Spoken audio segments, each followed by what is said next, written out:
Today, we're going to dive into a pretty fascinating story.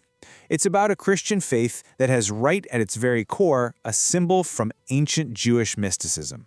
We're going to explore the story of the Church of Jesus Christ in Christian Fellowship, and we'll be using their own sacred text, the Book of Commandments and Revelations, to really understand how their faith has been reimagined over time. Where does this all begin? Well, according to their own history, the Church's story kicks off with the American Restoration Movement, started by Joseph Smith Jr. way back in the early 19th century. Now, this was a movement all about trying to restore what they saw as original early Christianity.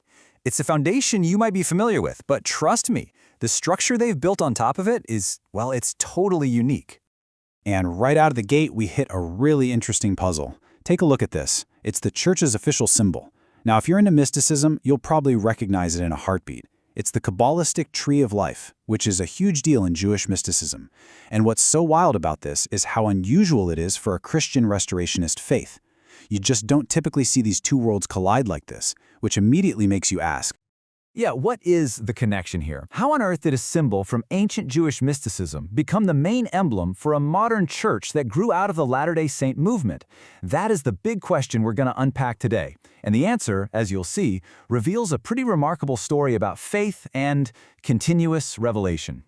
To really get the how, we've got to first look at the engine that drives this whole thing for them. It's an idea they call the continued restoration. And it's all built on a belief in modern-day prophets and that God is still speaking, which, sets the stage for everything that comes next.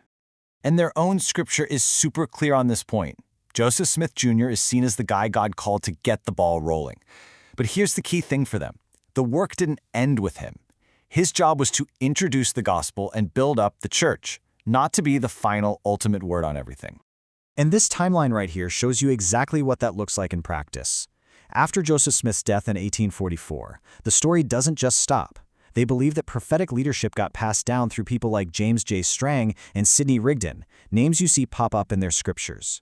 And that line of revelation continues all the way to today, with new revelations being accepted as scripture as recently as 2020. It's incredible.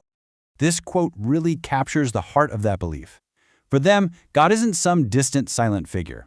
New truths, new instructions, they're always on the table, covering everything from the past to what's coming in the future.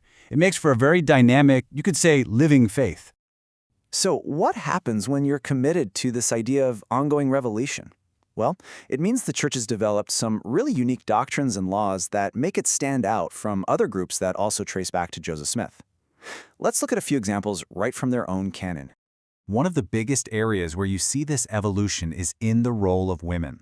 Their scripture talks about something called the Law of Sarah, which frames women as equal partners with their husbands in the priesthood. And this isn't just some abstract idea. The text actually includes revelations that command the ordination of a prophetess and even lays out the office of high priestess. This is a huge departure from many other churches in the Latter-day Saint tradition, where priesthood is usually just for men. So you can see how significant these modern revelations really are for them. Okay, so now that we've got that idea of continuing revelation down, we can circle back to our big mystery, the Tree of Life symbol. How did that get into the picture? Well, the answer doesn't come from ancient history, but from a very, very recent revelation that took the church in a direction nobody saw coming. The big moment happened in March of 2018. As we just saw on that timeline, modern revelations are just part of how they operate. But this one had a new instruction that would literally change the church's identity and how it presented itself to the world. And here it is, short, simple, and absolutely world-changing for them. A direct command from a revelation in their scripture. Unite my people in Kabbalah. This wasn't some slow-burn interpretation. According to their text, it was a clear, divine directive to bring the teachings of Kabbalah right into their spiritual path. And just like that, we're back to the symbol. It all makes sense now, right? With that 2018 revelation in mind, its presence isn't a mystery anymore. The Tree of Life isn't just a cool logo. It is a direct representation of a divine command.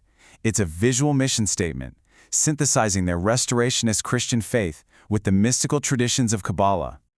So where does that leave us? We've got a restorationist Christian faith, a belief in continuing revelation, unique doctrines about women in leadership, and a direct command to embrace Kabbalah. How in the world do they define themselves? Well, their scripture actually gives them a specific name. They call themselves a prophetic people, and this definition, taken right from the Revelations, is everything. It's about a direct, personal, one-on-one relationship with the divine. The idea that anyone can speak to God, hear his voice, and know him. This is the bedrock belief that allows them to be open to new truths and to bring in these really diverse traditions. And this, right here, is the bottom line. This is their identity, straight from their scripture. The belief in being a prophetic people isn't just a nice idea. For them, it's the very rock they're building their community on, their Zion. It's what lets their faith be rooted in the past while constantly, and I mean constantly, evolving. You know, the story of this church is just a powerful, real-time example of religious evolution. And it leaves us with a pretty deep question to think about. In a world that's always changing, how might blending ancient traditions with new ideas end up shaping the future of faith for everyone? It's definitely something worth pondering.